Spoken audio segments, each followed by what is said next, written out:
Selamat berjumpa kembali dalam program Sound Doctrine. Saya Pendeta Wanda Dumais dari Sydney, Australia. Maranatha, Tuhan Yesus segera datang.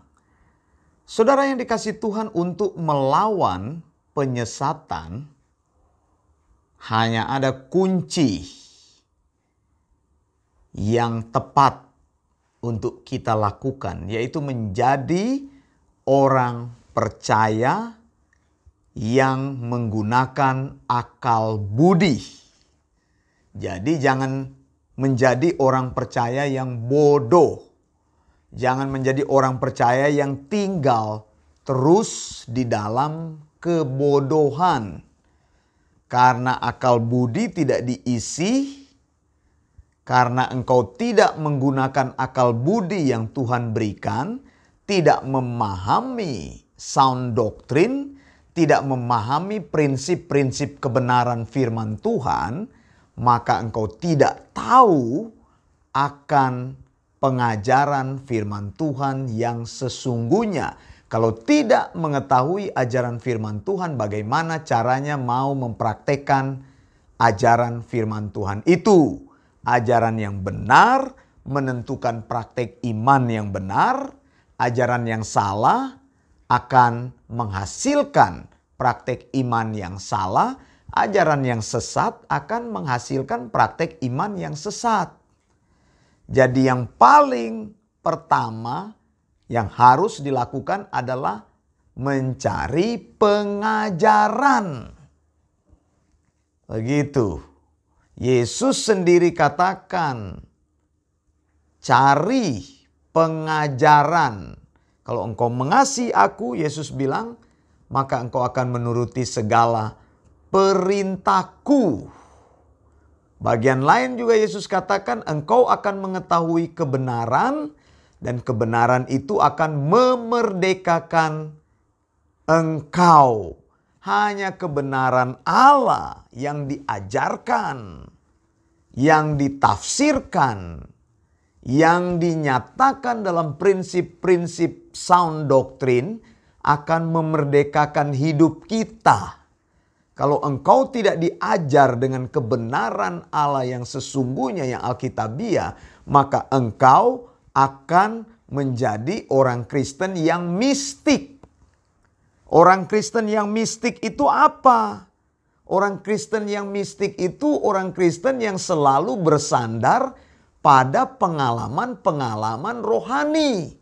Orang Kristen yang mistik itu orang Kristen yang selalu mengutamakan emosi. Tidak peduli firman Tuhan berkata apa, yang penting saya mempraktekkan ajarannya. Begitu. Jadi cuma mau melakukan aja, praktek aja. Padahal Tuhan Yesus sudah katakan hati-hati. Matius 24 ayat 5. Sebab banyak orang akan datang dengan memakai namaku dan berkata akulah Mesias, dan mereka akan menyesatkan banyak sekali orang. Banyak orang akan tersesat. Karena mereka katakan akulah Mesias. Bayangin, hanya dengan perkataan seperti itu saja orang bisa tertarik. Sebenarnya bukan intinya di situ, tetapi penyesatannya sudah terjadi sejak awal. Paulus bilang eksapatau itu, disesatkan itu adalah dirayu, dimenangkan hatinya. Ya, dibujuk, diiming-imingi dengan sesuatu, sampai akhirnya terjerat dan tidak bisa dilepaskan lagi dari ajaran itu. Nah, saudara, hati-hati. Tanda-tanda kedatangan Yesus itu. Yesus sendiri peringatkan, waspada supaya kamu jangan tersesat. Ini peringatan Yesus kepada muridnya, bayangin saudara. Bayangin, baca ini Matius 24 ayat 3 sampai 5. Ketika Yesus duduk di atas bukit Zaitun, datanglah murid-muridnya kepadanya untuk bercakap-cakap sendirian dengan dia. Maksudnya ini percakapan yang eksklusif antara Yesus dan rasul-rasulnya. Ini bukan pembicaraan yang terjadi di umum. Pengajaran Yesus yang spesifik kepada rasul-rasul. Pengajaran Yesus yang spesifik itu bahkan Yesus katakan kepada mereka, waspada supaya jangan ada orang yang menyesatkan kamu. Peringatan ini tertuju kepada rasul-rasul. Begitu, Yesus tahu betapa seriusnya penyesatan itu. Bukan Yesus bilang, hai kamu, hati-hati. Jaga kawanan dombamu supaya jangan tersesat. Jaga orang-orang yang kamu layani supaya jangan tersesat. Yesus memperingatkan rasul-rasul supaya mereka jangan tersesat. Waspada supaya jangan ada orang yang menyesatkan kamu. Bisa saja tersesat kalau Tuhan tidak memperingatkan. Begitu. Karena kan sudah ada kasusnya. Sudah ada Yudas. Begitu. Ya. Sudah terjadi. Begitu. Bahwa Yudas adalah satu-satunya rasul yang akhirnya mengkhianati gurunya. Begitu. Ini belum terjadi orang yang datang dan berkata akulah Mesias. Jadi pertama penyesatan itu akan terjadi kepada orang percaya. Lalu penyesatan akan terjadi kepada banyak orang, kepada umum. Saudara, makanya untuk melawannya kita tidak bisa diam. Untuk menjaga diri kita supaya jangan tersesat, kita harus melakukan sesuatu.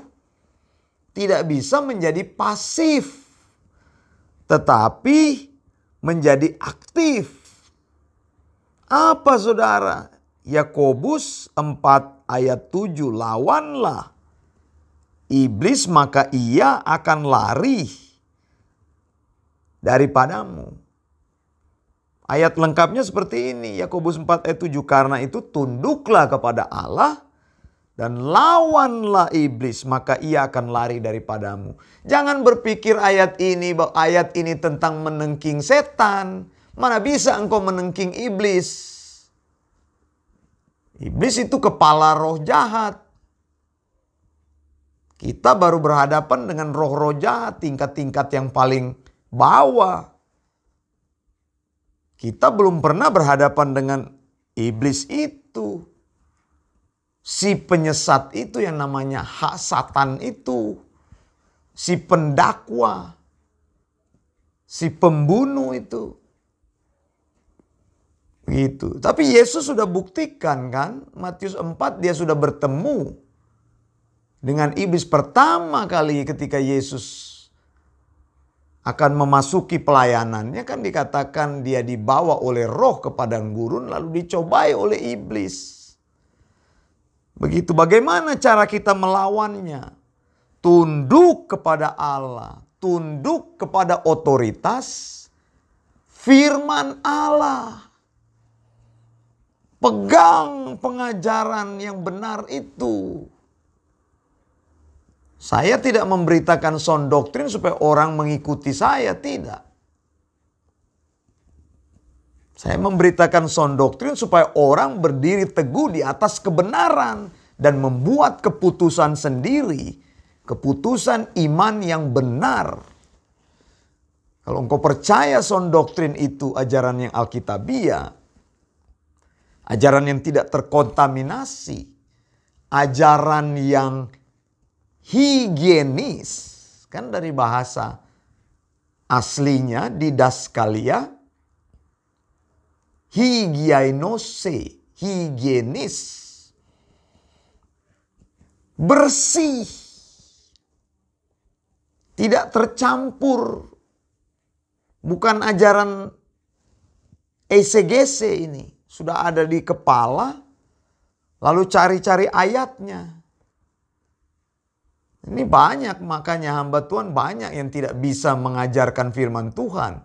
Ada banyak sebabnya, karena mereka malas, karena mereka tidak pernah sekolah, karena mereka sekolah tapi tidak sekolah di tempat yang benar. Tidak tahu melakukan ortotomeo itu yang saya sudah sampaikan. Mengiris-ngiris firman Tuhan dengan tepat. Memotong-motong firman Tuhan seperti tindakan operasi.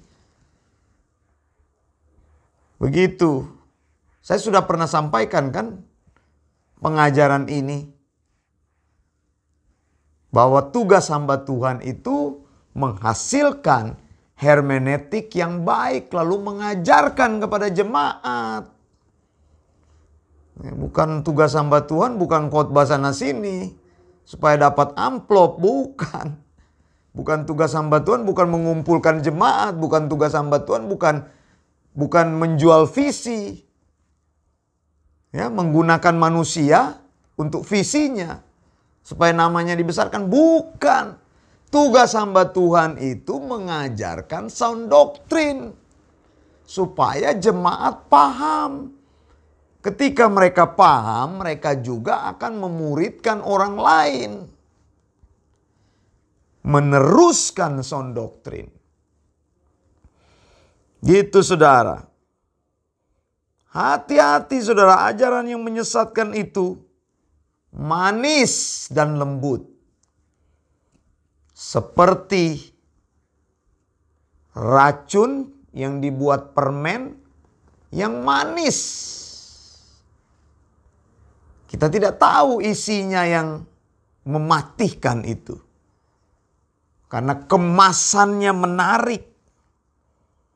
Yesus sendiri katakan, di akhir zaman ini orang akan bernubuat. Banyak orang akan datang di situ. Bukannya mencari firman Tuhan, mereka cari nubuat. Itu saya sudah bilang, Alkitab sudah lengkap. Cari firman Tuhan, bukan cari nubuat. Tapi yang disenangi orang yang nubuat. Orang bicara 1 jam, isinya nggak ada. Cuma dirinya sendiri yang bicara ini. Saya mendapatkan sesuatu dari Tuhan. Ini. Itu yang disenangi orang. Itu mistik-mistik begitu. Ngeroh. Matius 7 kan? 22-23. Mengusir setan. Ini yang disenangi orang. Mengusir setan tengking. Wah, injak iblis dengan kuasanya. Mana ada iblis diinjak dengan kakimu? Nggak bisa. Firman Tuhan mengajarkan, Yakobus 4 ayat 7 mengajarkan tunduk kepada Allah, lawan iblis. Dia akan lari, bukan menginjak. Kalau engkau tidak pernah melawan iblis, iblis itu tidak akan pernah lari. Cara melawannya apa? Cara melawannya dengan firman Allah. Yesus sudah pernah menunjukkan di dalam Matius 4. Ketika dia dicobai, nanti saya akan ajarkan hal itu kapan-kapan.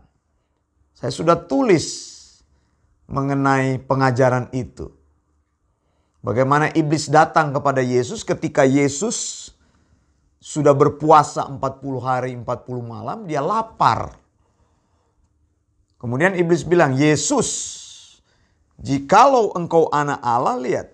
Iblis tahu Yesus anak Allah. Dia pakai kata, jikalau engkau anak Allah, perintahkan batu-batu itu menjadi roti. Engkau tahu nggak batu yang disuruh iblis itu supaya Yesus ubah menjadi roti? Itu bukan batu biasa. Itu namanya rock melon.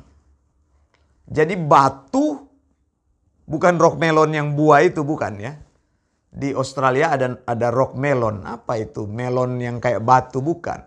Tapi ini batu yang berbentuk seperti buah melon. Besar-besar gitu batunya. Begitu. Nah, saudara tahu kalau orang di dalam keadaan lelah dan lapar, di satu tempat yang jauh sekali, terpencil dan tidak ada sumber makanan, orang bisa berhalusinasi. Contoh, kalau seseorang berjalan di padang gurun sudah lama cari air, biasa kan orang bilang itu oasis itu. Gitu. Orang itu akan terpengaruh itu seperti dia melihat air, padahal bukan. Begitu. Nah, iblis tahu Yesus betul-betul dalam keadaan lapar waktu itu. Di situ ada batu-batu besar yang bentuknya itu seperti roti. Begitu, bukan batu biasa. Jadi dia bilang, kamu kan anak Allah, kamu Allah. Kenapa kamu biarkan dirimu susah? Gunakan kekuatanmu, ubah batu itu menjadi roti. Iblis benar nggak? Salah nggak dia ngomong begitu? Iblis sedang berbicara hal yang fakta yang nyata. Ya betul, dia tidak berdusta ketika dia ngomong itu. Tapi kan itu adalah cobaan yang Yesus tahu pencobaan, maka Yesus bilang, ada tertulis, lihat. Cara melawan penyesatan itu kembali lagi kepada grafe. Firman Tuhan tertulis logos. 2 Timotius 3 ayat 16 berkata apa? Pasa, grafe, theopenustos, kai, opelimos, dan sebagainya. Dalam bahasa Yunaninya. Ya. Jadi pasa, grafe. Jadi tertulis, firman yang tertulis itu yang harus kita cari, bukan bersandar pada pengalaman-pengalaman rohani, mengusir setan. Ini mistik-mistik kok ini. Yang sebenarnya semakin menjelang kedatangan Yesus semakin besar ini. Mereka memakai nama Yesus. Padahal 3 hal ini sudah diperingatkan, bernubuat atas nama Yesus. Matius 22-23. Mengusir setan atas nama Yesus. Mengadakan mujizat atas nama Yesus. Nah, saudara, waspada. Penyesatan itu, eksapatau itu, bujuk rayunya manis tapi mematikan. Cara melawannya, gunakan akal budi. 1, jadilah orang Kristen yang mencintai Tuhan dengan akal budi. Matius 22 ayat 37. Ya, dikatakan apa? Kasihilah Tuhan dengan segenap hatimu, dengan segenap jiwamu, dan dengan segenap akal budimu. Ya, akal budi dipakai jadi orang Kristen yang pintar. Kalau pendetamu tidak ajarkan kebenaran sound doctrine, kalau dia mengajar sound doctrine yang salah, mengajar firman Tuhan yang salah, yang tidak sound doctrine maksud saya. Kalau di gerejamu engkau tidak mendapat apa-apa, sudah lama di situ, tidak bertumbuh, tidak mengenal prinsip kebenaran, tidak tahu apa itu sound doctrine, keluar dari situ. Jangan habiskan hidupmu di situ. Buat apa? Itu gereja itu tidak bersifat kekal. Denominasinya tidak bersifat kekal. Engkau adalah gereja itu. Cari sound doctrine. Nanti saya ajarkan engkau bagaimana engkau bisa menjadi jemaat sound doctrine. Engkau bisa mengajar sound doctrine kepada orang lain. 2-3 orang berkumpul dalam nama Yesus yang percaya sound doctrine, yaitu sudah berbentuk gereja. Jadi jangan ditekan oleh situasi sekitar, jangan ditekan oleh komunitasmu, jangan ditekan oleh apa? tekanan-tekanan orang banyak. Begitu. Tapi setialah pada Tuhan, cintailah kebenaran Tuhan. Jadilah orang Kristen yang menggunakan akal budi. Tafsirkan kebenaran firman Tuhan. Hasilkan eksegesis yang baik. Keluarkan sound doctrine. Dari sound doctrine engkau bisa mempraktekkan praktek beriman yang benar. Saya Pendeta Wanda Dumais dari Sydney, Australia. Maranatha, Tuhan Yesus segera datang. Blessings.